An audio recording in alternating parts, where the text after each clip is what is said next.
Hi, Kirsty. So today we're here to talk about when a business owner is having to have a visit from HMRC for a compliance check. So I'm a business owner. I've had that letter through the door, and I've got a compliance check from HMRC for VAT, PAYE, whatever it be. What does that mean for me as a business owner? Yeah, so I think you've picked up on the most likely scenario there, which is you're going to get a letter through the post. That's how most visits happen.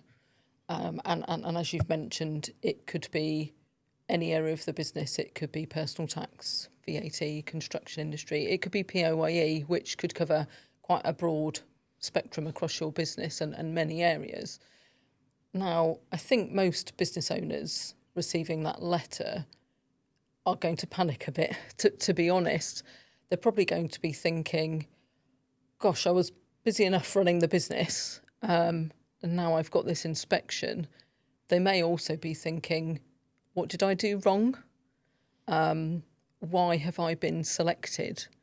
What's the reason? It can be quite daunting to get that through the post. You know, that letter could be several pages. It's asking for historic information. It's providing lists of what's needed. It might even have some other documents attached that are sort of warnings about how to communicate with them. So for a business owner to get that through the post, when they're maybe thinking about all the 100 other things they've got to do that week, it can be quite a shock. It can be a bit daunting, a bit frightening, really. And they could be worried about how to handle it. Yeah, certainly sounds like it'd be a very stressful time for the business owner. And is there any situation where it might not be in post? Would it become like through email, or is it only ever by post in the mail? It's possible. I mean, what I'd say in this day and age, we're all used to scams as well.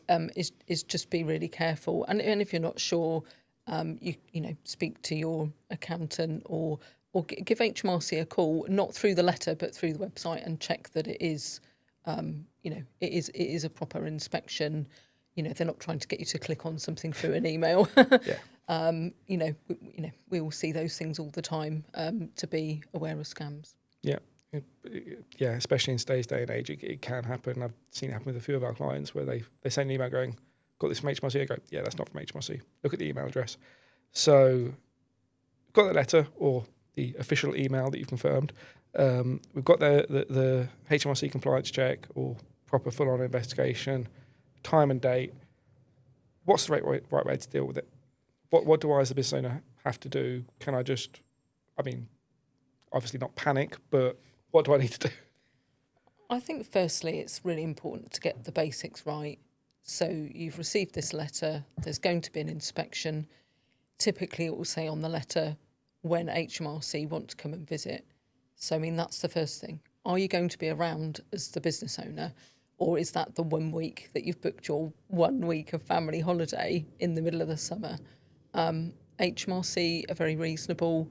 If you think, gosh, I've got all these records in storage, I need time to get them out of storage, I'm going on holiday, whatever it is, they're not going to allow you to push that visit back a couple of months. But you can certainly give them a call and say, I want my accountant to be available, or I need another director to be available with me, or we're refurbishing the office. Can we do this visit at the accountant's? Or just getting some of those practical points right. And then I think secondly, once you've worked out if the visit's going to happen at the time HMRC want it to happen, or if you're rearranging, making sure you really understand the letter. So when it says PAYE, do you know how many different topics that spans? When it's asking you for historic records or tax years, do you know exactly what it's asking for? And when there's letters with, maybe some warnings attached or whatever, do you know what those mean? Do you understand the terminology? So I think if any of that is not known, getting in contact with us at Kirk Rice and starting to look at those basic points before we even get to the inspection, and getting those right, that can mean that everything is a bit less stressful. So, had that letter in, talked to Kirk Rice, had the inspection. What's the best possible outcome from that inspection with the support of Kirk Rice and your team? Yeah, I think no matter what the scenario, whether it's HMRC giving the business a really clean bill of health, or whether they've picked up a tiny error and it doesn't really need amending, or whether there was something a bit bigger, I think, first of all, keeping the stress as low for the taxpayer as possible by having a professional there to guide them. I think if there is an issue, negotiation is key, and hopefully getting HMRC to close down the case as quickly as possible. At the end of the day, the business owner is trying to run the business. Whether there's an issue or not, we want them to have good guidance, close down the case quickly, a good conclusion. So that's getting the best advice from us and saying, okay, if you need to be upfront about something, yep, let's go and do that. Let's have a negotiation. And really the biggest thing is minimising the disruption. The business needs to be running day to day, so the taxpayer will want things concluded as quickly as possible with minimal disruption. Sounds great. So you mentioned you could have the visit at the accountant's office. So say you don't have an office because you work from home, or as you say, you're having the office refurbished or something. It is possible to have the visit at an accountant's office or somewhere else. Yeah, like I said, typically if you contact HMRC, they may have an inspector who deals with a specific area, but typically, yes, it is possible to arrange for that. And a lot of business owners or taxpayers don't want to do these visits on their own. So actually having the professional there guiding them, and I guess just talking a bit more about what our team at Kirk Rice can offer, just thinking about, that entire process from A to Z. You've got the letter, perhaps there's a bit of the letter you don't understand. Okay, come and talk to us. Let's decode that for you. Then even before the inspection, perhaps the taxpayer is, thinking, oh, we were picked up on something maybe 5-10 years ago, or I've got a niggle that maybe we've not been doing that quite right. I would like someone to review it. So before we even get to the inspection, we can be reviewing the historic documents and speaking openly and honestly with the taxpayer or the business owner and saying, actually, no, I think it's fine, or actually I do think you've got a bit of an issue here.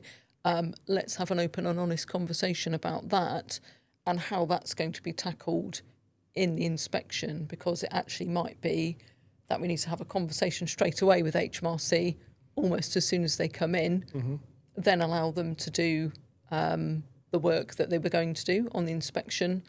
And debriefs and things like that come later. But yes, there's maybe even a bit of work to be done before the inspection that we can assist with. I'm guessing the main purpose of the business owner being there is to be able to explain to HMRC what their business is, what's going on, and then you've got they have the backup of Kirk Rice there to be able to provide that more technical expertise to answer any questions HMRC might have on why it's been treated this way or that way, and give that more like tax specific backup to free up reduce the stress of the business owner, because they won't necessarily know all that information because the professional's done their tax return or a professional's done their VAT return. Yeah, that's a really good point, John. I think it feels like it should be obvious when you go to a company's website or look at the name, what they do. But actually, if HMRC are looking at, let's say they've come in to investigate a VAT situation. VAT is a really complex area. It can get very, very complex. And so knowing, for them, having a business owner there to explain exactly what the business does means that HMRC then make the right conclusions when they're investigating. And yeah, exactly what you were saying about having Kirk Rice there as the professional.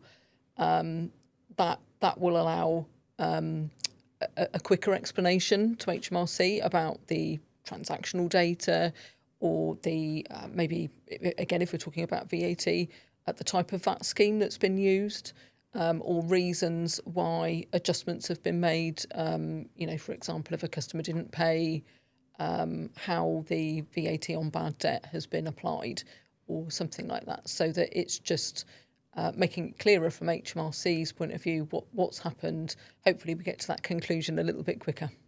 I would surmise that it's probably better to, if you find something that's wrongly that way, to be upfront with HMRC straight away and go, look, we found this issue, bring it to their attention, because then you're playing ball with them. You're saying, look, we've got nothing to hide. We found this, hands up, it was an error, we'll sort it out, and that will then show that you're acting in good faith with HMRC.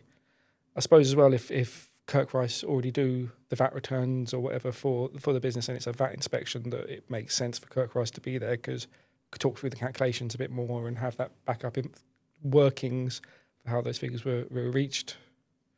Yeah, that's right. And I think a lot of business owners and taxpayers will take a lot of, it de-stresses them to know that somebody is dealing with that on their behalf. Typically they'll be present as well. The inspector may want to speak with them also. Mm-hmm. But yes, just to go back on the point about if maybe we're reviewing something that we haven't been involved in previously, but somebody's come to us and asked for assistance. If the owner of the business thinks there's something wrong, or maybe they didn't, and we've picked something up in our review, yes, we do need to have a conversation about speaking with HMRC about that. And I won't go into a big long story about all the ins and outs of the types of penalties or the types of errors. But what you'll find is the sooner that you let HMRC know, and as you mentioned earlier, if you're cooperative, then that penalty or charge that might come along with the tax that's been underpaid is likely to be less. There's no guarantees, but having a professional who can negotiate with HMRC in the right way, hopefully that gives you a better outcome at the end of the day.